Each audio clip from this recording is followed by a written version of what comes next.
너희는 여호와의 말씀을 들을지어다.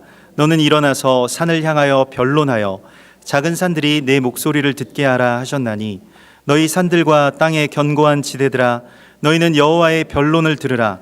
여호와께서 자기 백성과 변론하시며 이스라엘과 변론하실 것이라. 이르시기를 내 백성아 내가 무엇을 네게 행하였으며 무슨 일로 너를 괴롭게 하였느냐. 너는 내게 증언하라. 애굽 땅에서 인도하여 내어 종로로 타는 집에서 모세와 아론과 미리암을 내 앞에 보냈느니라. 내 백성아 너는 모압 왕 발랍이 꾀한 것과 시딤에서부터 길갈까지의 일을 기억하라.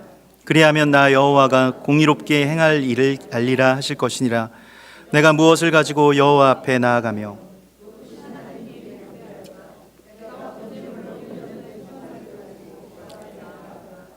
여호와께서 천천의 순양이나 만만의 강물 같은 기름을 기뻐하실까?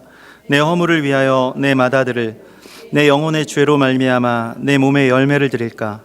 사람아 주께서 선한 것이 무엇임을 내게 보이셨나니 여호와께서 내게 구하시는 것은 오직 정의를 행하며 인자를 사랑하며 겸손하게 내 하나님과 함께 행하는 것이 아니냐. 여호와께서 성읍을 향하여 외쳐 부르시나니 지혜는 주의 이름을 경외함이니라. 너희는 매가 예비되었나니 그것을 정하신 이가 누구인지 들을지니라. 아멘. 제가 어릴 때 항상 이제 미술 시간이 되면 다른 친구들은 다 미술 뭐 오늘 그려야 될 것, 만들어야 될 것 이거 다 만들었는데도 불구하고 저만 못 만드는 경우가 허다했습니다. 제가 미술을 잘 못해서가 아니라 항상 저는 이게 미술 시간에 처음 이 선생님이 뭔가를 내주시면 마음이 막 되게 뛰었거든요. 내가 정말 이걸 해봐야 되겠다.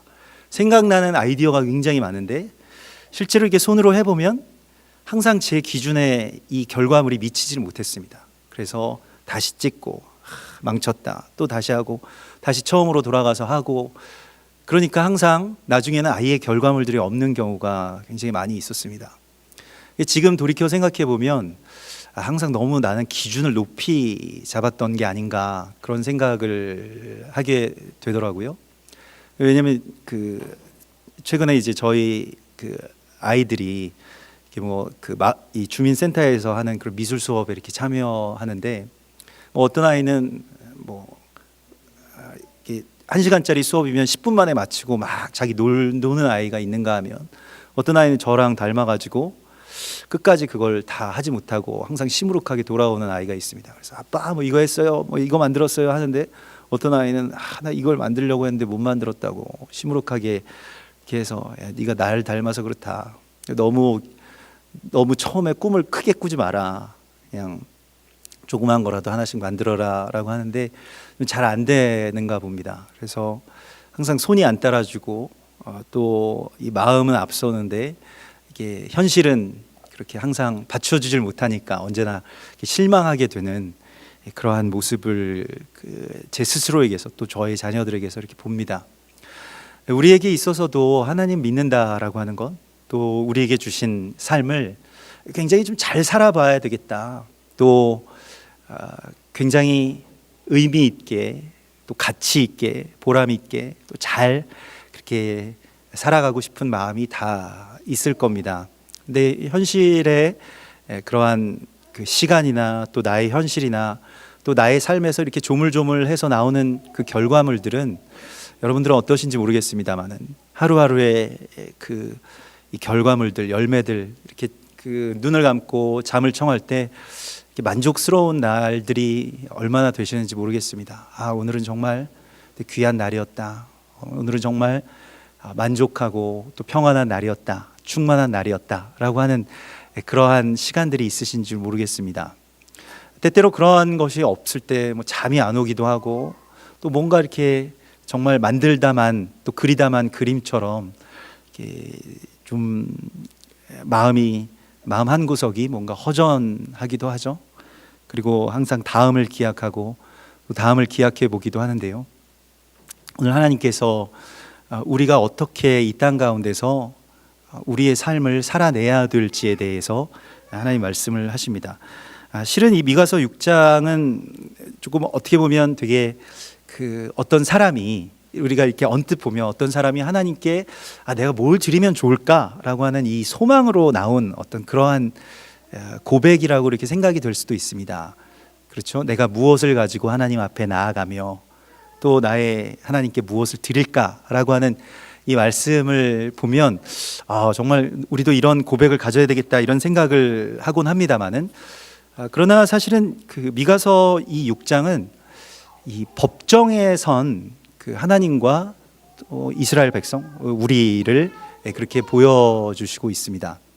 실제로 이 미가서를 보면 이 미가서 특별히 이 미가서 6장과 미가서 6장 8절은 그 전체 선지서 그러니까 이 구약을 연구하는 분들에게 있어서는 이 전체 소선지죠. 그러니까 그 호세아서에서부터 시작해서 말라기까지 그 연결되는 그 소선지서가 있습니다. 아주 분량이 작은 그러니까 선지자들의 아주 작은 그런 외침들을, 그러니까 짧은 외침들을 이렇게 모아놓은 그러한 선지서의 아주 중심에 서 있다라고 보여집니다. 그러니까 전체의 소선지서를 하나의 어떤 구조로 이렇게 파악을 했는데 이건 보통 일반적으로 독일 사람들이 좋아하는 그런 생각입니다. 그래서 그 구조들을 다 따져보니까 그 중심에 그 가운데 뭐 분량이든 아니면 이렇게 좌우 대칭의 구조든 아무튼 그 중심에 미가서 6장이 있고 미가서 6장 8절이 있다라고 하는 것을 이렇게 이 연구 결과로 밝혀냅니다.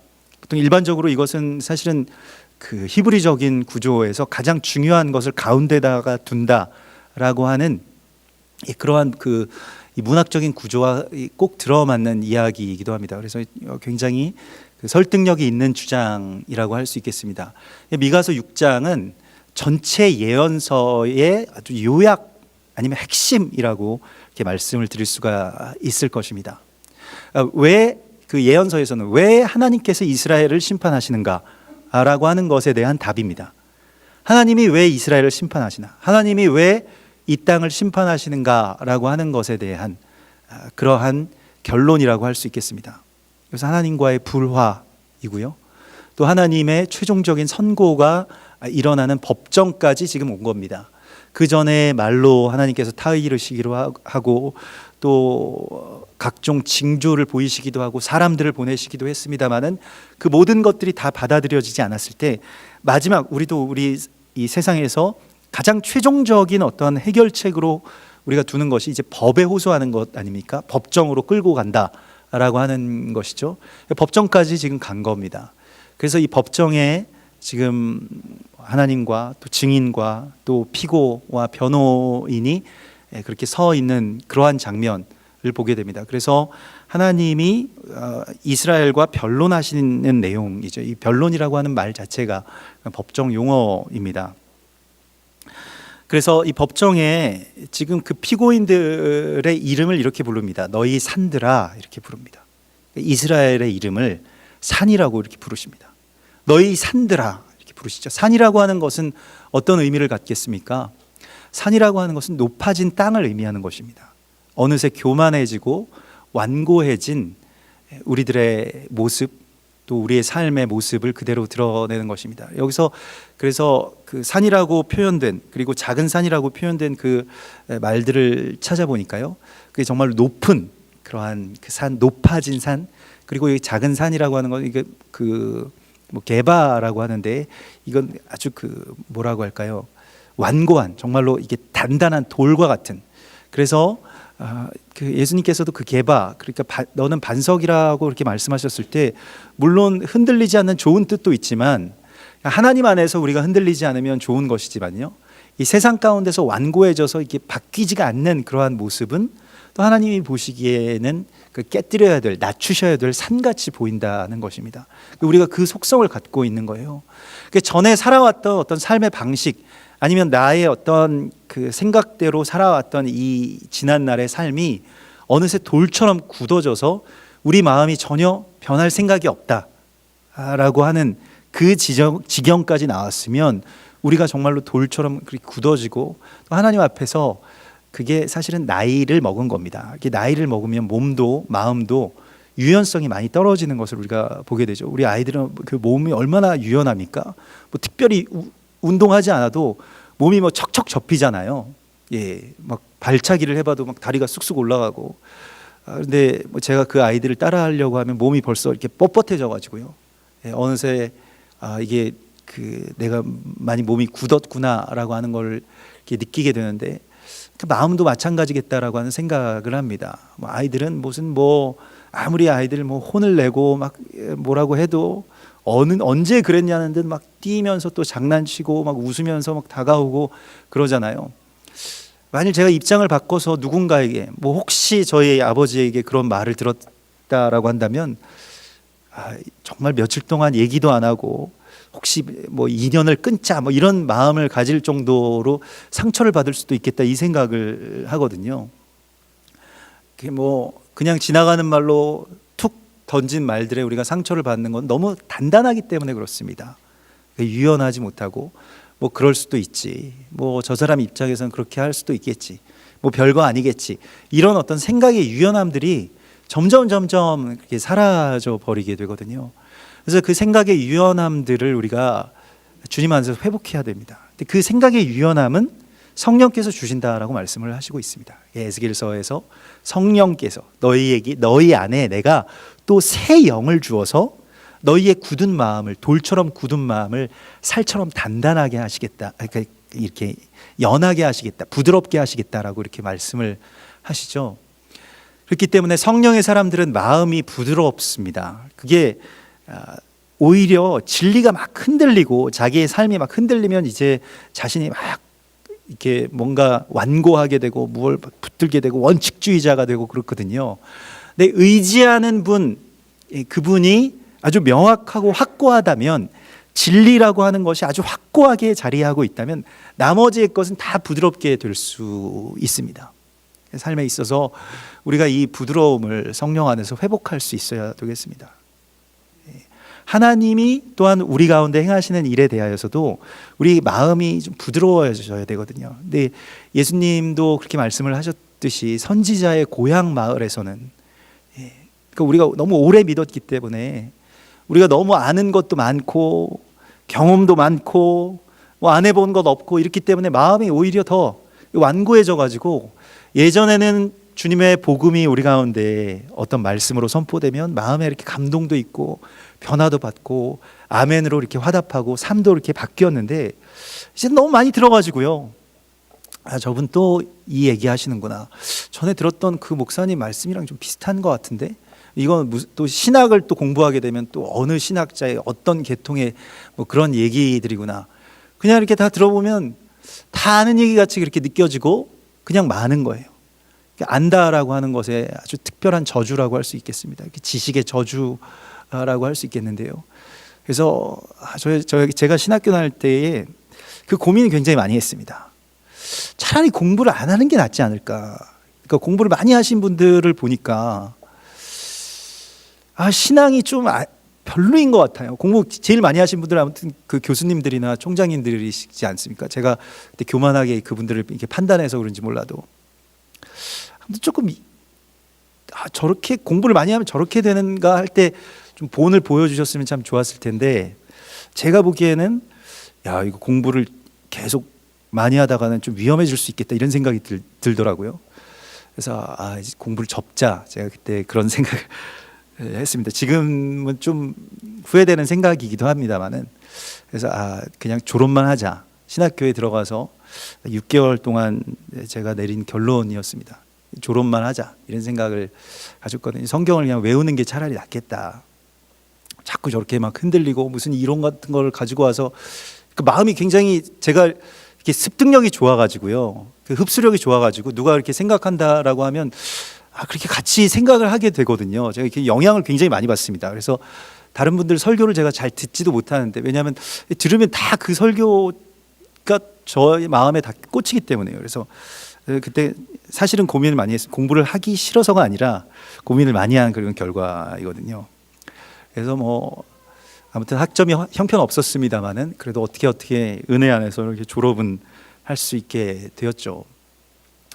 그렇지만은 아예 하려면 좀 더 많이 하던가, 공부를 정말 많이 해서 이제 바울처럼 그것을 가지고 또 성령 안에서 그 쓰임을 받던가, 어설프게 해가지고 조금 뭐 안다라고 하는, 어디서 뭔가 이렇게 책 냄새 좀 맡아봤다라고 하는 정도까지는 차라리 안 하는 게 낫겠다라고 하는 생각이 많이 듭니다. 그렇지만은 지금 이제 와서 또 후회하는 일들도 많죠. 예전에 신학교 다닐 때 이렇게 열심히 보지 않았던 책들을 다시 이렇게 꺼내어 보기도 하는데요. 오늘 하나님께서 너희 산들과 견고한 지대들아 너희는 여호와의 변론을 들으라고 이렇게 말씀을 하십니다. 어느새 하나님 앞에서까지 교만해져 버린 우리의 생각들이 있습니다. 하나님께 잘 묻지 않고요. 이미 내 안에 답들이 다 나와 있습니다. 또 예전에 우리가 들었던 어떤 지식이나 또 우리의 삶 가운데서 확립된 어떤 그러한 것들로 말미암아서 우리가 지금 전혀 이렇게 움직이려고 하지 않는 어떤 그런 지점들이 있습니다. 저도 그 지난 오순절을 거치면서 성령께 이것을 정말 아주 그 성령께서 이것을 주시겠다라고 하는 것에서 정말 너무 많이 기뻤는데, 무엇이냐면 너의 굳은 마음을 내가 제거하겠다라고 하시는 것이었습니다. 근데 제가 생각할 때 저의 굳은 마음이라고 하는 것은 저는 이제 목사이기 때문에요, 사역자이기 때문에 또 스스로 뭔가 좀 옳은 일을 걷고 있다라고 이렇게 생각을 해왔던 바로 그 지점에서 마음의 그 완고함들이 있었다라고 하는 것이죠. 심지어는 저의 사명이나 또 저의 신념이나 저의 신앙이라고 할지라도 그것이 물론 그 전체가 다 틀린 것은 아니겠습니다만은, 그러나 그것이 그냥 그저 옳다라고 하는 데서 마음을 닫아버린 데에 무언가 성령이 우리 가운데 오셔서 개입하시고 내 안에서 역사하실 자리가 없어져 버렸다라고 하는 것을 감찰하게 해주셨습니다. 다른 사람들의 말을 듣지 않으려고 했고요, 제 아내의 말을 듣지 않으려고 했고요, 성도들의 말씀들을 잘 기울여서 듣지 않으려고 했던 어떤 제 마음을 보게 해주셨습니다. 또 제 아이들의 말을 다 쓸데없는 얘기다 뭐 그렇게 그냥 치부해 버렸던, 제 아이들은 뭐 맨날 뭐 사달라고 하고 무슨 이번엔 무슨 장난감을 살까 그것만 연구하거든요. 그래서 어떻게 하면 아버지에게서 그걸 뜯어낼 수 있을까? 그래서 야, 나는 뭐 아무것도 없는데 너희들은 정말 벼룩의 간을 뜯어내는구나라고 막 그렇게 이야기를 하는데, 아무튼 그러면서 자꾸 마음이 계속 다쳐가고 이게 뭔가 안 된다라고 하는 것만 제 안에 남아있던 이 돌같이 굳은 마음에 대해서 성령께서 그 미세한 세미한 바람에서도 성령의 음성을 들으라라고 하는 그러한 또 다른 하나님의 음성을 듣는 길로 그렇게 인도해 주셔서 정말 감사한데, 그게 엘리야도 마찬가지였죠. 엘리야가 뭐 바알 선지자, 아세라 선지자랑 싸우는 건 당연한 일입니다. 그것과 대적하고요. 그러면서 점점 자기 생각이 굳어져 버리게 됐죠. 그래서 엘리야의 굳은 마음은 무엇입니까?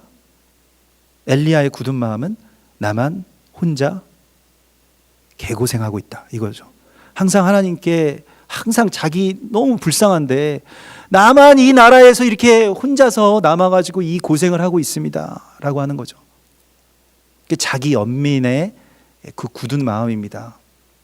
다른 사람들 나 안 따라주고 내가 좀 뭘 좀 잘해보려고 해도 사람들이 나를 이렇게 따라주지도 않고 동역자들도 없고 뭔가 현실이 다 이렇고 우리 집에서 나만 고생하는 것 같고 우리 교회에서 나만 힘쓰는 것 같고 계속 이런 생각들로 자기 자신을 오히려 닫아갔기 때문에, 사실은 바알에게 무릎 꿇지 않은 7,000명이 있었는데요, 그 7,000명을 엘리야가 못 본 거예요. 영혼을 볼 줄 안다라고 하는 그 선지자인 엘리야가 자기 주변에 있었던 7,000명의 존재를 깨닫지 못하게 됩니다. 이게 굉장히 불행한 것이죠. 우리도 혼자서 이렇게 막 살아가고 있는 게 아니고, 혼자서 고생하는 게 아니고, 혼자서 이렇게 다 모든 것들을 할 수 있는 것이 아님에도 불구하고 그 남은 7,000명, 남은 자들을 볼 수 없게 되는, 그래서 나 스스로가 그저 모든 것에 대해서 다 마음을 닫아버린 그 높은 산, 고립된 아무도 찾아오지 않는 그런 높은 산의 정상에서 그저 아래를 내려다보면서 외로워하고 있는 그 자신, 내 모습을 발견하게 되었던 겁니다. 엘리야가 그러했고요. 제가 그러했고요. 어쩌면 여러분들도 그러실지도 모르겠습니다.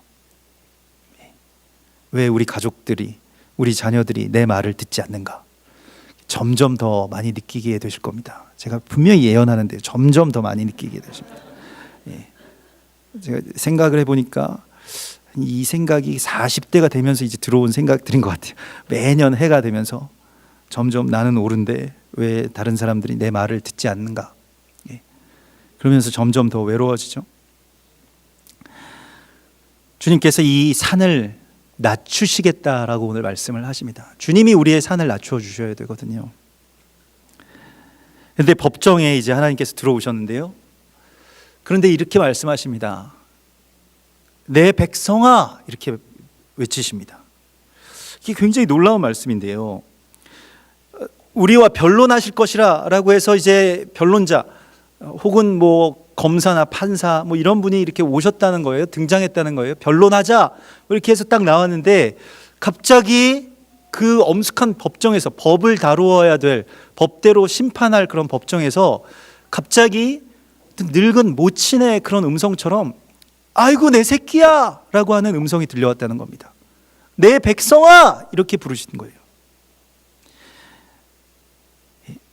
이게 정말로 이 모든 법을 다 허물어뜨리는 이 외마디입니다. 이게 어머니의 절규와도 같은 것인데요. 이게 여기서 내 백성아라고 부르는 것이요, 자기 그 아들과 딸의 이름을 부르는 것과 꼭 같은 말입니다. 호세아서 1장에서는 이것을 너희는 너희 형제, 너희 민족, 너희 형제에게 암미라고 불러라 이렇게 말을 했거든요. 그 암미라고 하고 루하마라고 불러라 이렇게 말했는데 그게 내 아들, 내 딸이라고 부르라고 하는 말과 꼭 같은 말입니다. 호세아서 2장에 나온 말씀인데요. 여기서도 내 백성아라고 할 때 암미 이렇게 부르시고 있는 거예요. 지금 하나님께서 이 암이라고 하는 것은 하나님께서 그 백성을 자기 정말로 그 날개 아래에 품은 새끼들처럼 여기실 때 부르는 말씀입니다. 사실은 그것으로 이 법정의 모든 이 법의 뭐 어떤 변론과 다툼과 이걸 뭐 경중을 따지고 하는 문제들이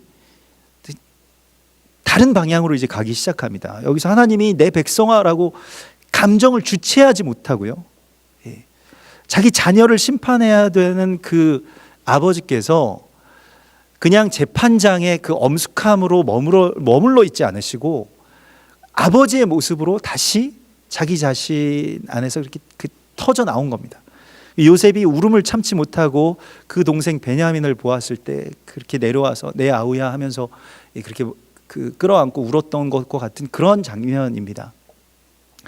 백성들의 죄가 그대로 있고 상황이나 뭐 어떤 것도 나아지지 않았음에도 불구하고 하나님의 이 부르심이요, 너는 정말로 내 아들이다, 내 새끼다 이렇게 부르시는 그 주님의 모습이 모든 논리들을 다 허물어뜨리게 됩니다.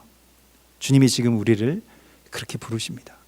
너는 내 아들이다, 너는 내 딸이다. 사실은 이것으로 다 끝나는 일이죠.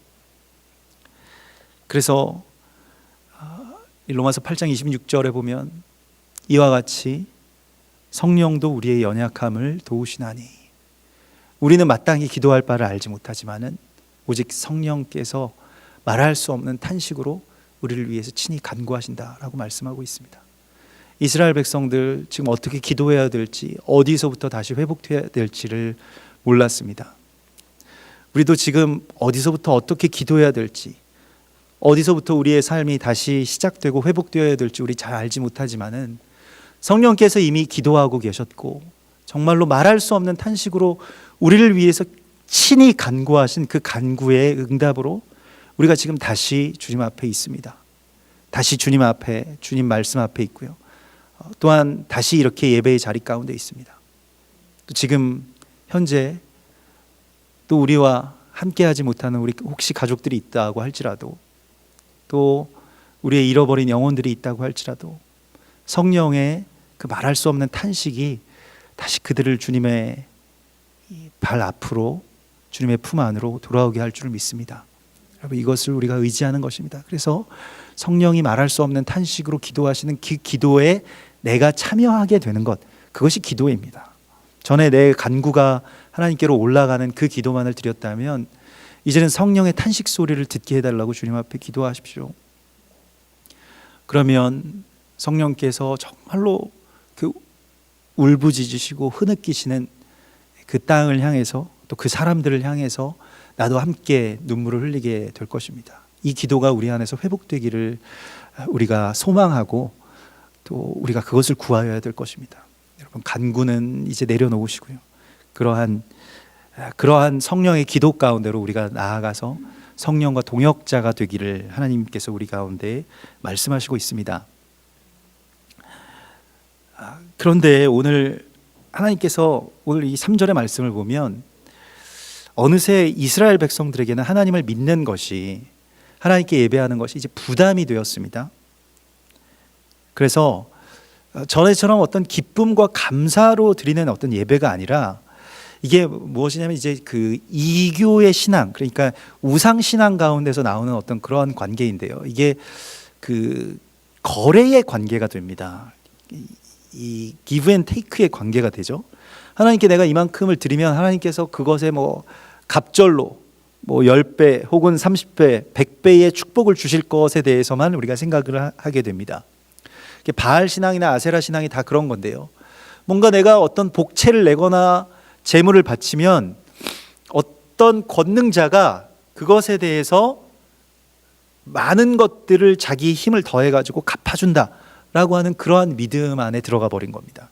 이게 사실은 하나님을 음란하게 섬기고 하나님의 제단을 산당으로 만들어버리는, 그리고 우상 숭배의 그러한 제단으로 만들어버리는 그러한 일 가운데 나온 결과입니다.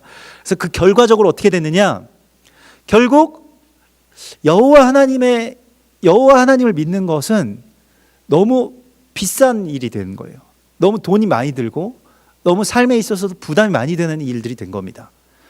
바알이나 아세라를 섬기면 그냥 자기 형편껏, 자기 삶에서 사정상, 상황상 내가 할 수 있을 때 내 가까운 곳에서 편의가 보장되는 선에서 내가 조금 하면 뭐 가뭄도 그치게 해주고 뭐 집도 번성하게 해주고 뭐 이런 신인데, 하나님은 그런 분이 아니시거든요. 물론 하나님께서 복을 주십니다마는, 그러나 하나님을 믿는 데 있어서는 그 삶 전체가 다 요구되었기 때문에요. 1년에 3차례씩 꼭 어떤 추수가 있을 때마다 제일 바쁘고 아니면 제일 돈 많고 이럴 때 꼭 예루살렘으로 가야 됐고요. 다 멈추고 예루살렘으로 가야 됐고요. 그리고 하나님께서 요구하시는 제사들이 너무 비싼 제사들이 많아가지고 오늘 이 미가서 6장 이 7절의 말씀을 보면 되게 이게 6절의 말씀을 보면 6절 7절 말씀을 보면 되게 감미로운 어떤 고백처럼 보이지만 사실 이게 부담스럽다는 얘기입니다. 내가 뭘 가지고 나가면 하나님이 그러면 심판을 안 하실까, 이런 내용이거든요. 우리 마음 가운데 있어서 하나님과의 관계가 부담스러운 관계가 된 거예요. 그래서 내가 뭐 하나님께 좀 잘못하고 있나? 뭘 드린 게 별로 없나? 이러한 어떤 부담의 관계. 그리고 또 하나님께서 그것에 대해서 내게 진노하시고 항상 못마땅한 하나님의 기준에 내가 부합하지 못한다라고 하는 그 생각 속에서 살아가는 우리들에 대한 말씀입니다. 하나님은 우리에게 무엇을 요구하시는가라고 하는 것에 대하여서 항상 나를 보면 하나님이 못마땅하시겠거니 하는 그런 생각이 든 사람들의 이야기죠. 천천의 순양이 어디 있습니까? 만만의 기름을 짤 만한 그러한 이 감람 열매를 수확을 우리가 언제 했습니까? 그거 없는데 하나님께서 우리 가운데 요구하시는 그 요구나 우리의 삶에 들이대시는 어떤 기준이 너무 높은 것 아닌가? 이런 생각들 때문에요. 그리고 우리가 절망하고 때로 우리가 포기하고 때로 나는 아직 멀었어, 나는 아직 잘 살지 못하고 있어 라고 하는 그 자괴감 속에 빠져든 우리들에게 하나님께서 당신의 뜻을 오늘 새롭게 보여주시기를 원하시고 있습니다. 그러면서 내가 무엇을 너에게 괴롭게 하였느냐, 내가 무슨 일로 너에게 부담을 주었느냐라고 주님께서 도리어 우리 가운데 묻고 계십니다. 하나님과 나와의 관계가 어그러지면 예배라고 하는 것이, 또 하나님을 경외하는 삶이라고 하는 것이 어떻게 보면 경제적인 그런 논리로 전락해 버리게 됩니다. 예수 믿고 교회 다니는 게 삶에서 그렇게 큰 이득이 없다라고 생각이 되기도 합니다. 이윤의 논리로 사랑을 재단하게 될 때 일어나는 일들이죠. 결혼도 그렇고요, 출산도 그렇고요. 그래서 잘 생각해 보면 별로 나에게 이익이 되지 않는다라고 생각해서 우리가 이제는 막 접게 됩니다. 더 이상 한국 사람들도 아이를 많이 낳지 않습니다. 백인들을 더 할 겁니다. 유럽도 지금 그게 심각한 문제인데, 보통 이게 이 무슬림들은 한 부인에게서 한 10명씩은 낳죠. 일반적으로 10명씩을 낳습니다. 거기에다가 부인이 또 되게 뭐 형편이 닿는 데까지 부인을 둘 수 있기 때문에 한 셋째 부인까지 있으면 거의 30명 이상이 되는 자녀들이 있습니다. 이 나중에 어떻게 될 것 같습니까? 사실은 하나님께서, 유대인들도 마찬가지인데요, 하나님께서 이 마지막 최후의 법정 가운데 우리에게 물으시는 어떤 질문이 있는데, 그 첫 번째가 무엇이냐면 너는 내 이웃에게 무엇을 행하였느냐라고 하는 것이고, 두 번째가 너는 자녀를 낳기 위해서 얼마나 애를 썼느냐라고 하는 그 두 가지를 물어보신다고 하거든요. 유대인들이 그냥 랍비들이 가르치는, 탈무드에서 가르치는 말입니다만은 성경에 근거한 말이기도 하죠. 창세기에서 생육하고 번성하라라고 하는 것은 이게 명령이기 때문에요. 그런데 그 명령에서 우리가 삶에 있어서 이걸 감당하고 애를 써야 되는 그만큼 우리가 뭐 받는 그런 유익이 별로 없다라고 생각하게 되면 이제 그러한 것들을 그치겠죠. 결국엔 사랑이 식어진 세상에서는 그 가치의 어떠한 척도가 돈만 남습니다. 우리가 사실 그런 세계에 살아가고 있죠. 이 자본주의라고 하는 것이 그 가치의 척도를 돈으로 두는 세계라는 뜻 아니겠습니까? 그래서 우리가 그런 세상 가운데서 살아가고 있는데, 이 세상 속에서 지금 하나님과 나와의 관계도 이거 돈을 얼마나 벌 수 있겠느냐, 하나님이 나에게 그러면 하나님 믿고 하나님께 뭘 드린다라고 하는 것에 대해서 하나님 지금 내가 이만큼 하면 하나님이 몇 배로 갚아주실 것이냐, 이런 생각 속에 이렇게 머물고 있다가 결국엔 예배가 회파됐다는 겁니다.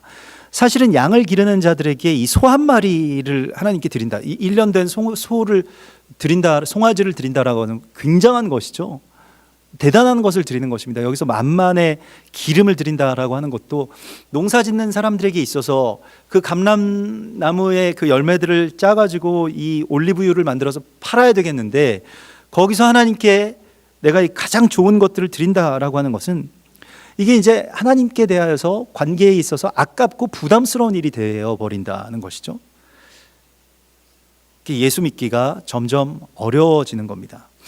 그래서 하나님이 우리에게 좀 부담을 안 주는 선에서 나도 그냥 신앙생활을 하고 싶다라고 하는 그 지점에서 모든 신앙이 이제 종교화되죠. 이렇게 전부를 드리지 않고 그냥 약간의 어떤 뭐 가입비와 회비만 조금 내면 이제 영혼 구원이 보장되는 어떤 그런 종교를 우리가 만들고 싶어 한다는 겁니다. 신명기 30장 11절에 보면 하나님께서는 우리에게 이런 말씀을 주십니다. 내가 너희에게 주는 이 명령은 내게 어려운 것이 아니다 라고 말씀을 하십니다. 왜 어려운 것이 아닐까요?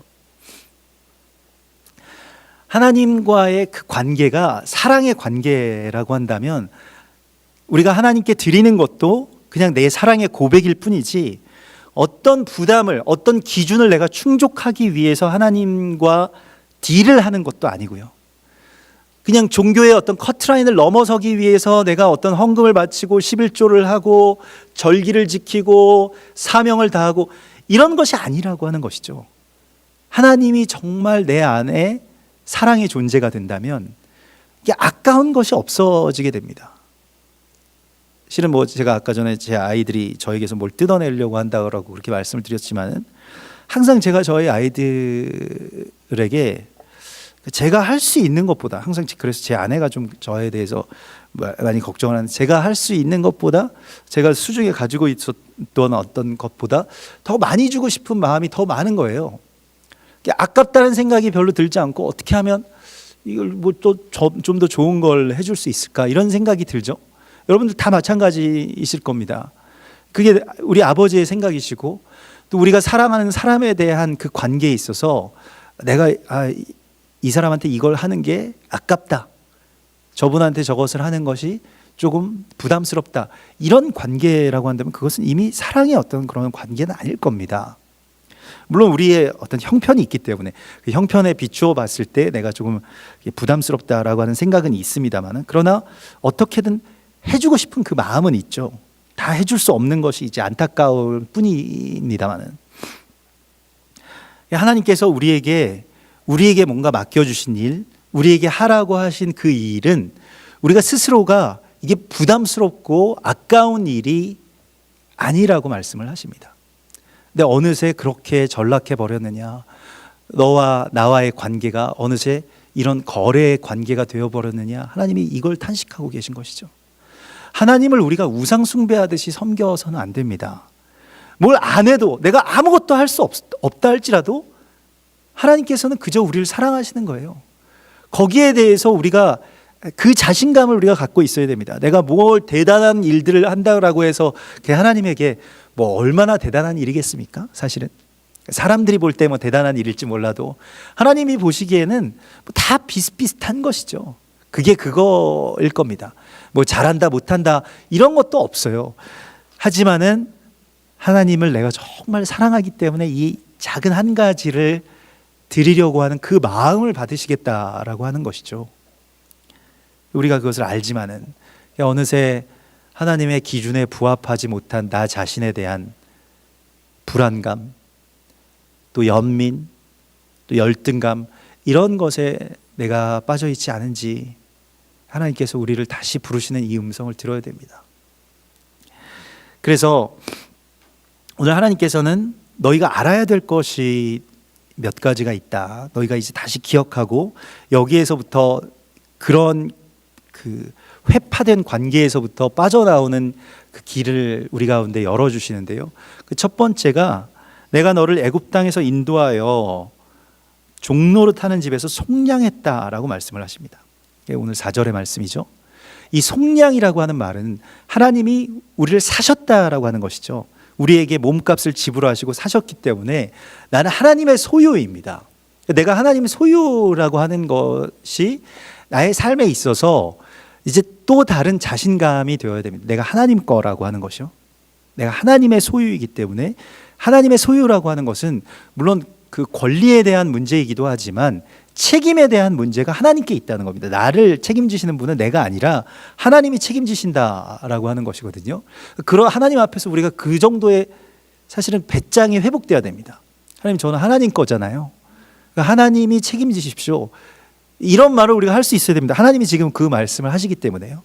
내가 넌 내 거다라고 말씀을 하시는데요.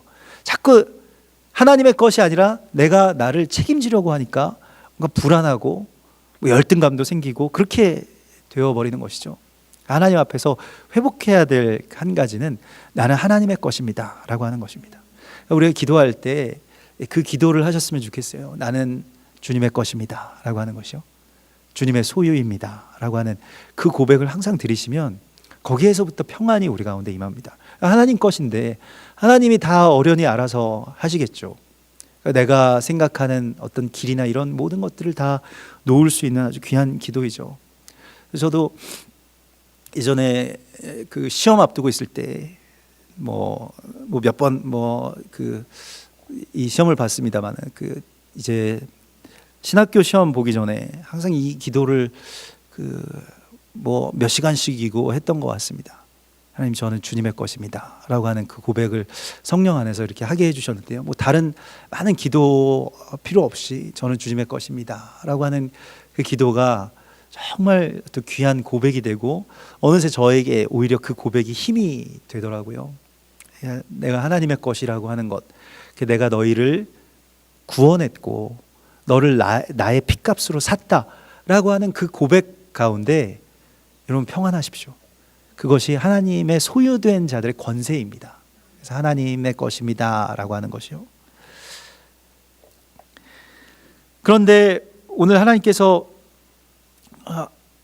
그 종노릇하는 집에서 속량하였고 모세와 아론과 미리암을 내 앞에 보냈노라. 지금 하나님 그 출애굽의 이야기를 지금 이스라엘 백성들이 그 거의 종말의 지점 가운데서 말씀하시는 이유는 그 출애굽에서 하나님이 속량하신 이야기가 사실 처음 사랑의 이야기 아닙니까? 하나님과 첫 사랑이 그 시작됐던 지점으로 하나님 다시 데리고 가고 계시거든요. 우리가 오늘 회복해야 될 것이 바로 그것입니다. 하나님과의 첫사랑이 회복되어야 됩니다. 그 지점으로 하나님 같이 가자라고 말씀을 하시고 있죠. 요한계시록 2장 4절에서도요. 내가 너를 책망할 것이 있는데 너는 너의 처음 사랑을 잊었다라고 말씀을 하십니다. 다시 그것을 기억하고 내가 처음 어디서부터 떨어졌는지를 주의해서 처음 행위를 가지라고 주님이 말씀을 하시고 있습니다. 다시 처음의 그 자리로 돌아갈 수 있기를 우리가 구해야 되겠습니다. 그 찬양사역자이신 이제 한웅재 그 목사님이시죠. 그분의 그분 그 꿈이 있는 자유라고 하는 그 팀에 계신 분이시죠. 근데 그분의 뭐 최근에 나온 어떤 그 노래를 보니까요, 처음으로라고 하는 그런 그 찬양곡이 있더라고요. 그분의 묵상을 그대로 아주 진솔하게 담은 그런 글인데, 아마도 본인이 이렇게 메모해 놓았던 괴로움 가운데 이렇게 적어 놓았던 글을 그대로 찬송으로 옮긴 것 같습니다. 그래서 점점 이분이 그 세련된 어떤 가사들이나 또 시적인 그런 언어들을 버리고 정말 투박한 고백으로 들어가시는구나 라고 하면서 굉장히 저는 감동했는데요. 왜냐하면 예전에는 막 그 소원이라고 하는 노래를 보면 거의 시에 가깝죠. 너무 아름다운 그런 시죠.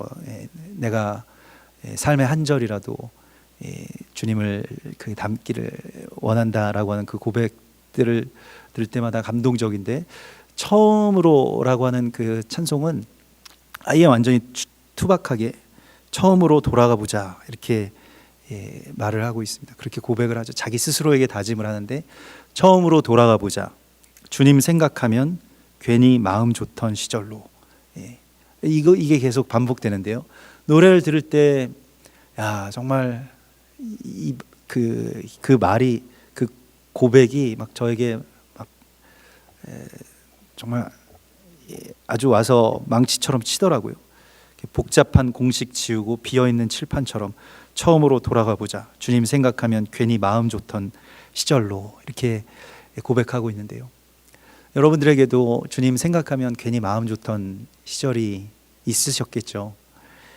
또 그런 처음 사랑이 시작되신 분들도 있으시고, 아니면 아직 시작되지 않으신 분들도 있을 겁니다. 아직까지 그런 정말 마음 뛰는 하나님과의 그 사랑의 이야기가 시작되지 않으신 분들도 있으실 텐데요. 그걸 우리가 다시 기대하면서 소망하면서 우리가 나아가라고 주님이 오늘 우리를 부르고 계십니다. 미가서에서는 그 처음으로라고 하는 말을 그의 근본은 상고에, 그의 그 근본은 영원에 있느니라, 이렇게 말씀을 하시고 있죠. 이게 그 베들레헴 에브라다야라고 하는 미가서 5장의 이 예언은 예수님께서 그대로 베들레헴에서 오실 것에 대한 예언이 되지 않았습니까? 근데 그것이 그의 근본은 상고에, 그의 근본은 영원에 있느니라. 이 상고라고 하는 것이 이제 하올람이라고 해서 처음이라고 하는 뜻입니다. 그 처음의 처음이라는 뜻입니다. 아예 완전 처음으로 돌아가자고 주님이 말씀을 하시고 있습니다. 여러분, 처음 사랑을 회복하시기를 주님의 이름으로 축원합니다. 처음 사랑이 우리 안에서, 하나님께서 정말 하나님만으로 만족했던 그 처음 사랑이, 뭐 너무 많은 것들을 알고 많은 상황들을 거쳐왔고 많은 시간들이 지나서 사라져버린 우리의 처음 사랑이요, 다시 주님 안에서 회복되기를 우리가 소망할 때 주님께서 그 근본의 시작으로 다시 우리를 이끌어 주실 것입니다. 우리가 다시 이 처음 사랑으로 돌아가게 하기 위한 주님의 부르심이 오늘 있습니다. 내가 너를 건져냈다. 너와 처음 사랑이 시작됐던 그 시절을 내가 알고 있다라고 말씀하시면서 그때 말씀하시는 것이 내가 그래서 너의 앞에 모세와 아론과 미리암을 보냈다라고 말씀을 하십니다. 너를 홀로 고아와 같이 버려두지 않고 모세와 아론과 미리암은 성부와 성자와 성령의 어떤 모형이 되는 그림자와 같은 인물들입니다. 우리의 믿음의 영웅들이기도 하고요. 또는 여러분들의 아버지, 여러분들의 어머니, 여러분들의 믿음의 동역자 또는 여러분들의 자녀들이기도 할 것입니다. 그 사람들을 너에게 보냈다라고 말씀을 하시고 있어요. 그냥 우리가 혼자 여기에 외롭게 있는 것이 아니라 너에게는 그러한 사람들이 있다라고 하시는 것입니다. 기도하는 어머니가 있다. 예수 믿는 아내가 있다라고 하는 것이 아주 결정적인 순간에서는 그 하나가 우리 안에 가장 큰 힘이 됩니다. 또 누군가에게 내가 모세와 아론과 미리암과 같은 그러한 존재가 되라고 주님께서 말씀하십니다.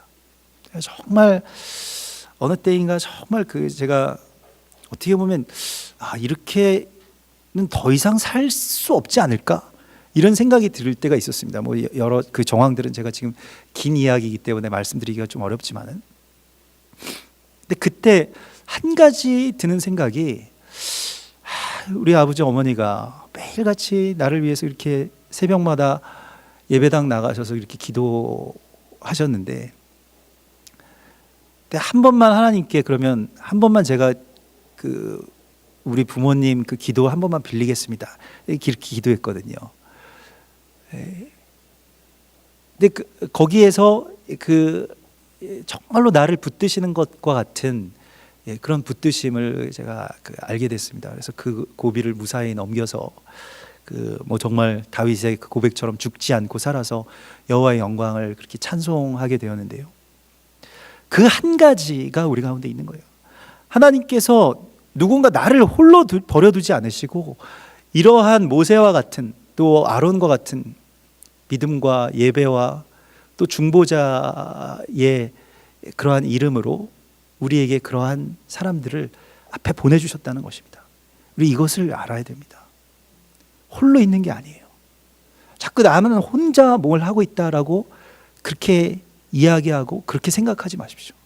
그러한 믿음의 사람들의 터 위에 지금 우리가 세워져 있는 것입니다. 누군가 이름도 알지 못하는 어떤 믿음의 선각자들이, 선배들이 우리를 위해서 죽었기 때문에 내가 있는 것입니다. 이걸 우리가 알아야 되는데, 모세와 아론과 미리암의 존재를 깨닫지 못하고 혼자 외롭게 있다라고 생각해 왔던 것에서 벗어나라고 주님 말씀을 하십니다. 내가 너희를 고아와 같이 버려두지 아니하고 너희에게로 오리라. 예수와께서 우리에게로 오리라고 말씀하셨을 때는 그냥 영의 상태로 아니면 종말에 오시겠다라고만 하신 것이 아닙니다. 예수와께서는 오늘도 끊임없이 임마누엘 하십니다. 사람의 모습으로 우리 가운데 계속해서 오시는 거예요. 여러분들 옆에 계시는 것입니다.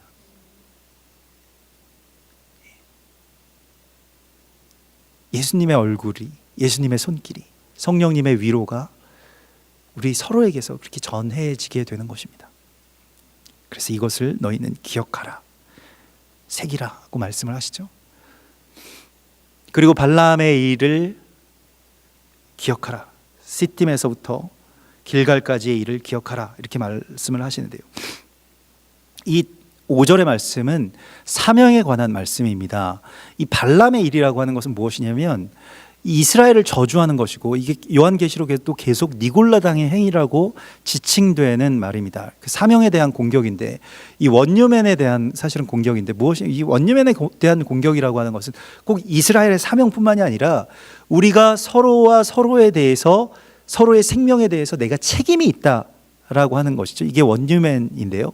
이것에 대해서 발람은 어떻게 이야기하냐면, 그들을 저주함으로써 하나님이 우리에게 맡겨주신, 또 우리에게 보여주신 어떤 사람들에 대해서, 어떤 민족에 대해서, 이스라엘에 대해서, 뭐 일본에 대해서, 북한에 대해서, 누군가에 대해서 내가 저주하고 나의 마음이나 생각 속에 그냥 지워버림으로써 우리의 부담을 덜자라고 라고 하는 그 생각이 발람의 길입니다. 이게 반유대주의라고 하는 것은 이기적인 신앙 안에서 나오는 것이죠. 이게 그러니까 자기만을 위한 신앙 안에 머물러 있게 될 때 이 발람의 길이 나오게 되는 것인데, 이건 누구에게나 있는 것입니다. 이 반유대주의라고 하는 것은 우리가 꼭 이스라엘을 싫어하지 않더라도 우리에게 무언가, 뭐 신약에서는 그것을 원수라고 하는 이름으로 이렇게 표현이 되죠.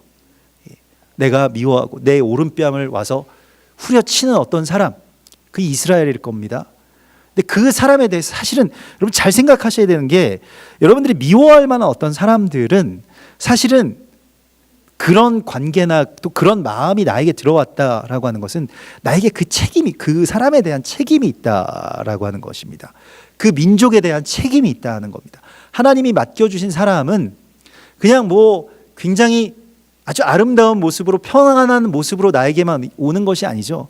아니, 사명이 그렇게 나를 위해서 맡겨주시는 것이긴 하지만 그 사람들을 회복시키기 위해서, 용서시키기 위해서 나라고 하는 존재를 부르셨잖아요. 근데 이걸 부정하는 모든 행위가 니골라당의 행위입니다. 니골라당이라고 하는 말 자체가, 니골라라고 하는 말 자체가 그 백성을 멸절하다라고 하는 뜻이거든요.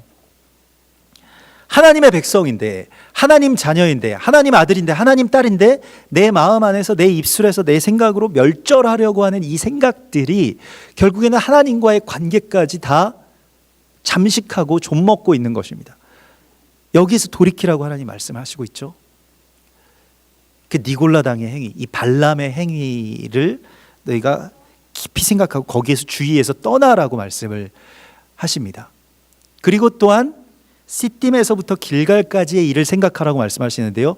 이 시딤과 길갈은 무엇이냐면 이 광야 끝, 그러니까 요단강 그 동편의 끝 마을이 시딤이고요. 그리고 가나안 땅 첫, 그러니까 이 시딤에서 길갈이라고 하는 것은 요단강 건넌 이야기입니다. 요단강을 너희가 어떻게 건넜는지를 기억하라는 겁니다. 요단강 어떻게 건넜습니까?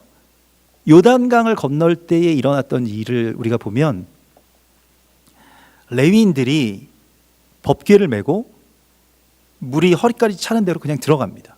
들어가서 그 가운데에 섭니다. 빠져서 죽을 수도 있죠. 거기에 먼저 그들이 가서 섰을 때, 그들이 거기에 가서 이 예배의 이 언약궤를 어깨에다가 메고 그 가운데 버티고 섰을 때부터 요단강이 마르기 시작한 겁니다. 요단강은 그냥 갈라지는 것이 아닙니다. 하나님의 일들이라고 하는 것은 내가 먼저 그 강물에 뛰어드는 이야기입니다. 먼저 그 길로 나아가는 것입니다. 내가 가서 버티고 섰는 것입니다. 계속해서 우리를 막 흔들려고 하고 우리를 위협하는 어떠한 물줄기들이 우리 가운데 다가온다 할지라도 우리가 거기에 버티고 섰는 것, 계속 그 자리에서 예배하는 것, 기도하는 것, 먼저 그 길로 나아가는 것, 그것으로 길이 열린다라고 주님이 말씀을 하시고 있습니다. 그러면 우리가 우리의 형제 자매들을 구해야 되겠는데 그 어떻게 구하느냐라고 하는 것에 대한 답이라고 할 수 있겠습니다. 먼저 그렇게 하는 것이죠. 먼저 나의 삶을 그곳에 던져서 그것을 보여주는 것이죠. 내가 먼저 앞서 나가지 않으면, 또한 내가 이 자리에서 버티지 않으면 뒤에 길이 열릴 수가 없습니다. 그러니까 우리에게 지금 하나님께서 요구하시는 것이라고 하는 것이, 우리가 다시 기억하고 나아가야 되는 것이 바로 이것을 우리가 앞에 보여주셨는데, 그래서 오늘 너희에게 이러한 것을 너희 앞에 보여주었다라고 이렇게 말씀을 하십니다. 이 너희의 정면에다가 이것을 두었다라고 말씀하시고요. 이게 무엇이냐면 오늘 8절의 말씀이죠. 사람아, 주께서 선한 것이 무엇임을 내게 보이셨나니, 보이셨다라고 하는 것은 우리 앞에 이미 그것이 있다는 것입니다. 어떤 본보기가 있다는 것입니다. 이것은 예수와의 삶이죠. 그 앞에 이것이 우리 가운데 있는데 그것이 무엇이냐면 여호와께서 내게 구하시는 것은 이런 부담스러운 일들, 어떤 돈을 많이 쓰고 이러한 것이 아니라 오직 정의를 행하며 라고부터 이렇게 시작이 됩니다. 여기서 정의를 행한다라고 하는 것은 미시파팀을 말하는 것입니다. 그냥 어떤 우리가 생각하는 이 세상의 어떤 그런 공의 뭐 이런 것이 아니고요. 이 미시파팀이라고 하는 것은 그 첫 번째의 뜻이 돌보다는 뜻입니다. 그러니까 이게 뭐 이 재판관, 뭐 샤파트, 뭐 사사들 뭐 이렇게 이야기를 하기도 하는데 이게 돌보다라고 하는 이 파카드라고 하는 말에서 이 미슈파팀이 또 나옵니다. 출애굽기 3장 16절에 너는 가서 이스라엘의 장로들을 모으고 그들에게 이르기를 여호와 너희 조상의 하나님 곧 아브라함과 이삭과 야곱의 하나님이 내게 나타나 이르시되 내가 너희를 돌보아 너희가 애굽에서 당할 일을 확실히 보았노라.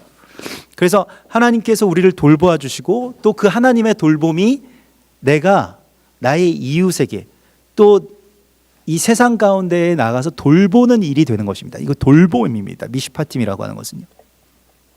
그리고 이제 공의를 말씀을 하고 있죠.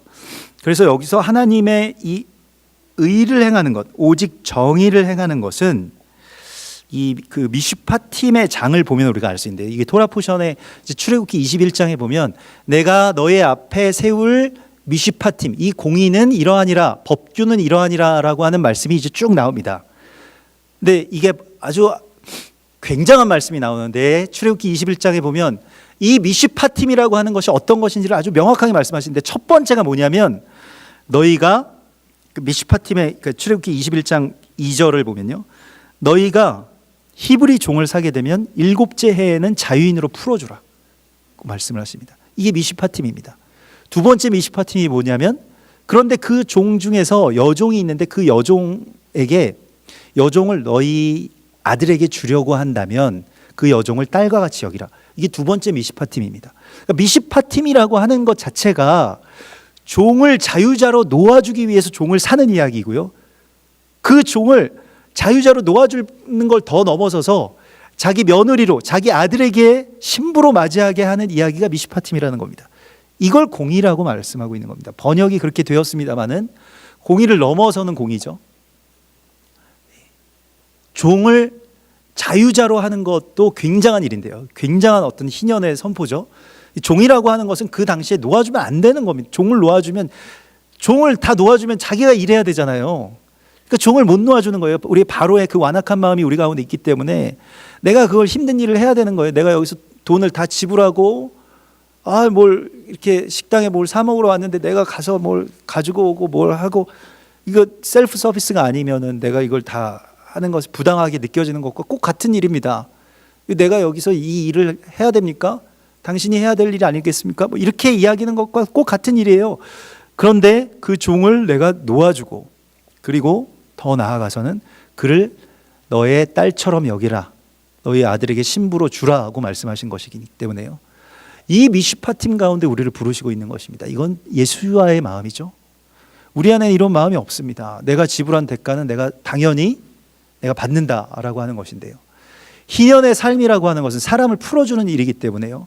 우리가 샤밧 안에 들어간다라고 하는 것은 내가 쉬는 것보다 더 남을 쉬게 하는 일 가운데로 나아가는 것이기 때문에요. 우리가 이 안으로 반드시 들어와야 됩니다. 그래서 저도 이 샤밧에 대해서 다시 깊이 묵상했는데 지난번에 이완 박사님 오시고 또 제가 저희 안식년을 어떻게 가지면 좋을까요? 라고 하나님께도 묻고 또 우리 성도들 안에서도 이렇게 같이 나누었을 때에 그 샤밧에 제가 생각했던 거는 제가 쉬면 샤밧이라고 생각했는데 하나님께서는 쉬게 하는 시간을 가지라고 말씀을 하시고 있었죠. 그래서 지금 그런 계획을 많이 세우고 있습니다. 첫 번째로는 이제 먼저 그럼 나는 누구를 먼저 쉬게 해줘야 될까라고 생각했을 때 제일 먼저 떠오르는 분이 그 제 아내분이시더라고요. 그래서 독방 육아에 시달리고 있는 제 아내를 조금 쉬게 해줘야 되겠다라고 하는 그런 생각을 이제 하게 되니까 이제 뭐 제 아내뿐이겠습니까? 우리 교회에 다니시는 모든 분들, 그 자녀분들을 다 이게 사실은 남의 아이들은 다 귀엽고 그냥 아무 말썽 없이 자랄 것 같은데 막상 자기 아이는 되게 기르기 힘들거든요. 어디 그 도와주시는 분들도 많지 않고 그렇기 때문에 우리가 같이 그 누군가의 자녀들을 이렇게 맡아서 뭐 함께 그렇게 돌보는 이 미슈파 팀이 있었으면 좋겠다 이런 생각들을 많이 하게 됐습니다. 그래서 뭐 저희 아이들뿐만이 아니라 남의 아이들도 좀 이렇게 같이 돌볼 수 있지 않을까? 제가 이런 고백을 제 아내한테 했는데 당신 아이들이나 잘 돌보시라고. 지금 당신 아이들도 급선무인데 남의 아이들을 뭐 어떻게 돌보시겠느냐, 뭐 그런 말씀을 하시더라고요. 그래서 그것도 맞다, 뭐 그런 말씀. 제가 뭐라고 할 말이 없더라고요. 삶이 있으니까요. 아무튼 누군가를 놓아주고 쉬게 하고 종을 자기 딸처럼 여기게 되는 그 지점까지 하나님께서 우리를 초대하시고 있습니다. 이게 선을 행한다, 공의를 행한다라고 하는 것입니다. 그래서 이게 단순한 어떤 구제의 이야기가 아니고요. 이 온 성경의 모든 말씀이 사실은 이 미가서 6장 8절에 다 응축되어 있습니다. 하나님이 우리에게 요구하시는 것이기 때문에요. 의를 행한다라고 하는 것이요. 또 다른 말로는 내 이웃을 내 몸과 같이 사랑하라라고 하는 그 한 말씀이죠. 이것과 견줄 수 있는 그러한 말씀이겠습니다. 사실은 그래서 우리가 단순히 그냥 뭐 남을 조금 도와주는 삶이 아니라 하나님이 우리에게 요구하시는 삶의 방향이라고 하는 것이 누군가에게 이런 존재가 되기 위해서 돈을 벌고 시간을 쓰고 살아가는 것, 그러니까 우리가 이걸 위해서 돈을 벌어야 되고 이걸 위해서 저축해야 되고 이걸 위해서 건강해야 되고 이걸 위해서 살아가야 된다는 것입니다. 삶의 목적 지점이 바로 여기죠. 그래서 구제라고 하는 것에 있어서 이 유대인들에게 있어서 구제는 뭐 그냥 단순히 삶에 있어서 하나의 옵션이 아닙니다. 이걸 위해서 살아가는 것이기 때문에 하나님이 그 물으시는 두 가지 질문이, 첫 번째 구제를 얼마나 많이 했느냐, 두 번째가 자녀를 얼마나 많이 낳느냐, 이거라고 한다면, 그래서 가장 최고의 구제를 이야기할 때 랍비들이 가르치는 것은 그 사람이 다음번에는 더 이상 구제를 받지 않을 만한 사람으로 구제하는 것을 말하거든요.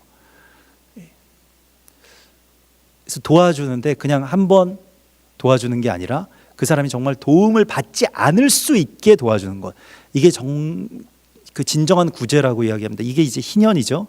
이 땅을 다시 회복해서 그 사람이 농사를 지을 수 있게 만들어주는, 돈을 한 번 주는 것은 게 별로 이렇게 소득이 없습니다. 하루는 넘길 수 있어도 그 구조를 만들어주는 것이죠.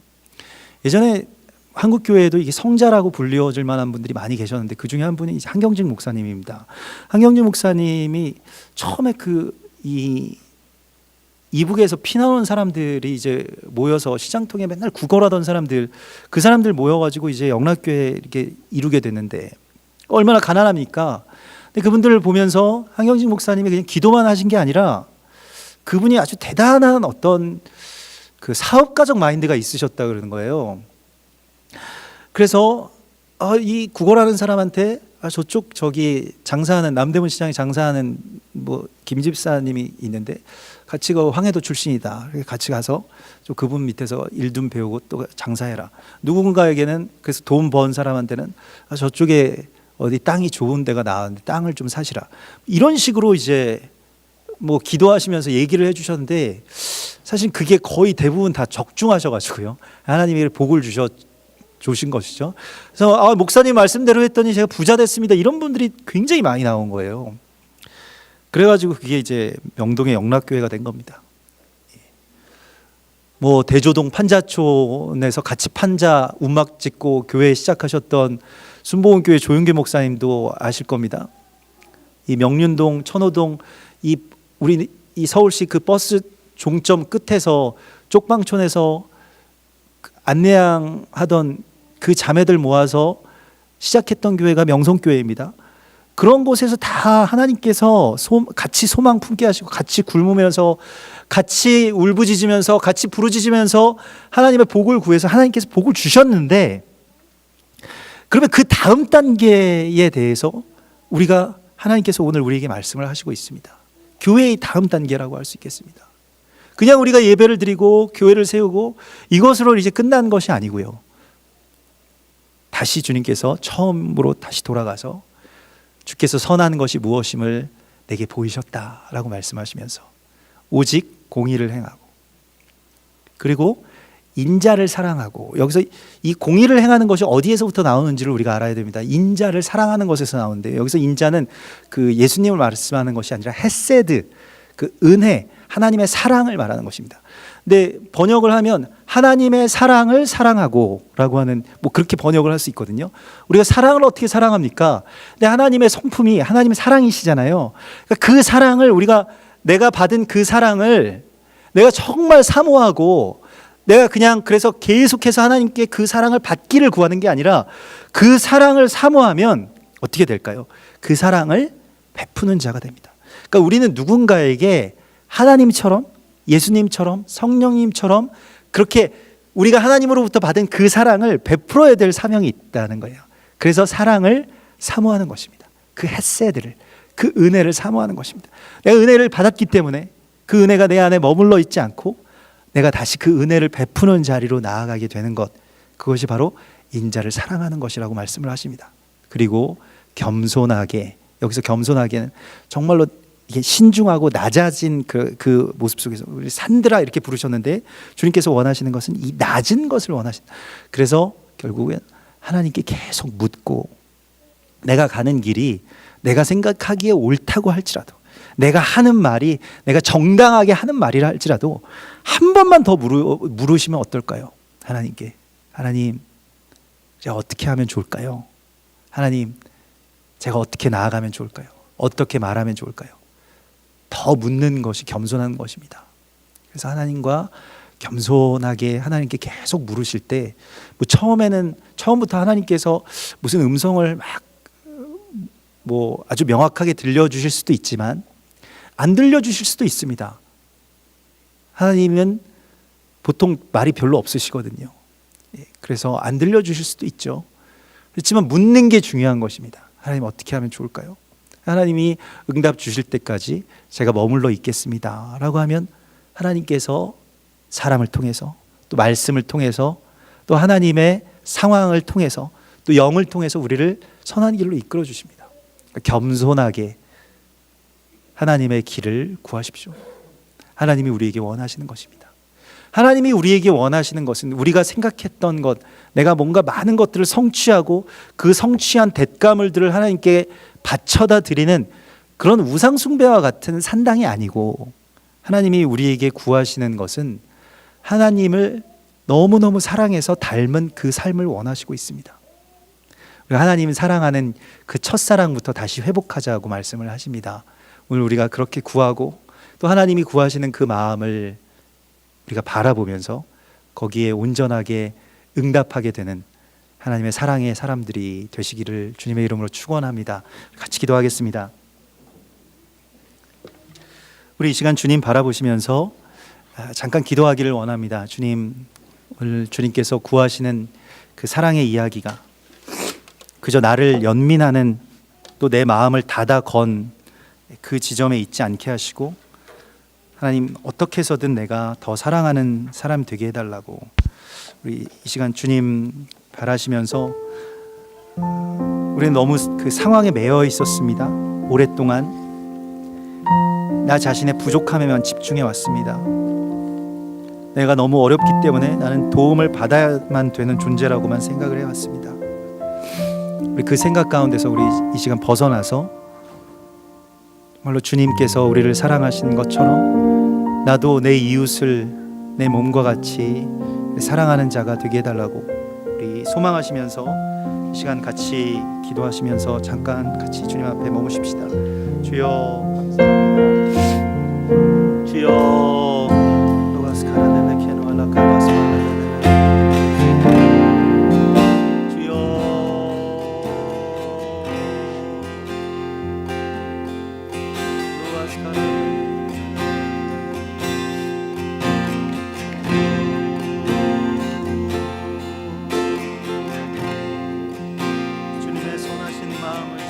주님의 그 사랑을 우리에게 허락하여 주시옵소서.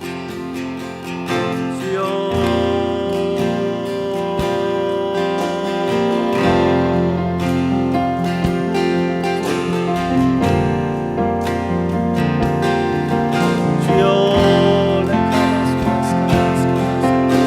주의 사랑을 주소서. 주의 사랑으로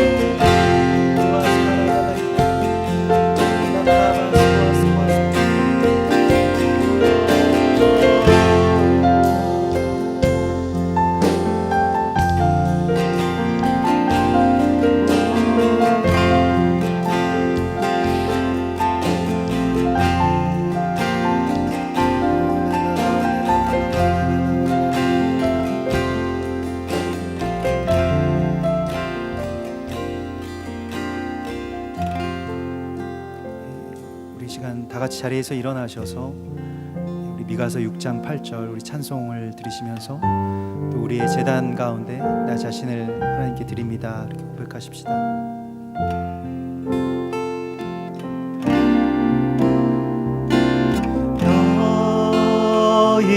너희는 하나님을 생명 다해 사랑하라.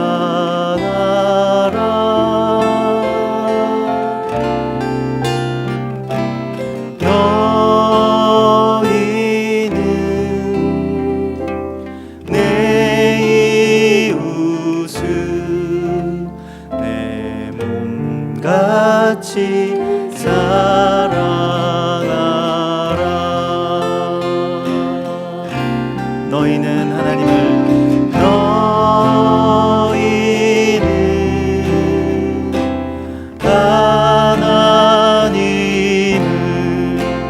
생명 다해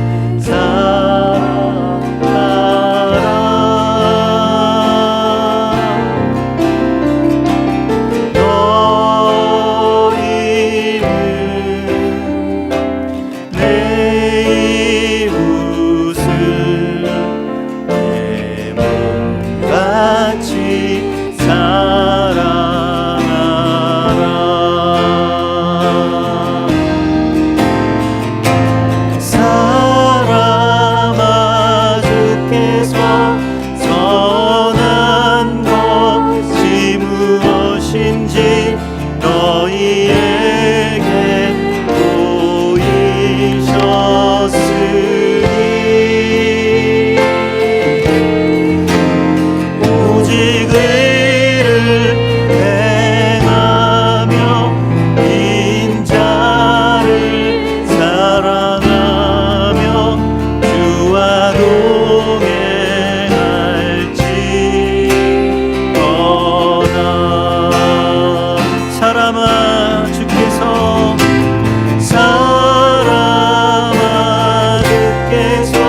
주님, 참으로 우리가 하나님의 사랑을 너무나도 사랑해서 그 사랑을 닮은 주님의 사람들이 되기를 원합니다. 너희가 서로 사랑하면 이로써 너희가 나의 제자가 된 줄을 이 세상이 알 것이라고 말씀하셨던 주님, 우리의 사랑이 그렇게 넘쳐나게 하시고 또 그렇게 증거가 되게 하여 주셔서 내가 나의 이웃을 또 나의 원수를 또 주님 맡겨주신 그 사명의 사람들을 끝까지 사랑하게 하여 주시옵소서. 주님의 사랑으로 우리 모두를 채워주시고 우리 교회를 채워주시고 이 나라를 채워주셔서 하나님께서 우리에게 뜻하신 이 선하시고 또 온전하신 뜻을 이루는 주의 백성들 되게 하여 주시옵소서. 우리의 고백의 예물들을 주 앞에 드리오니 주님이 연락하여 주시고 우리가 이제는 주의 소유가 된 자로 살아가게 하시며 주님의 응답이 되는 자들로, 주님의 찬송이 되는 자들로 이 땅 가운데 살게 하소서. 이제는 우리 주 예수 그리스도의 구속의 은혜와 아버지 하나님의 크신 사랑하심과 성령님의 교통하심이 주께서 주의 사람들로 불러주신 거룩한 성도들과 교회 위에 그리고 이 나라와 민족 온 열방과 이스라엘 가운데 이제로부터 영원까지 함께 계실지어다. 아멘.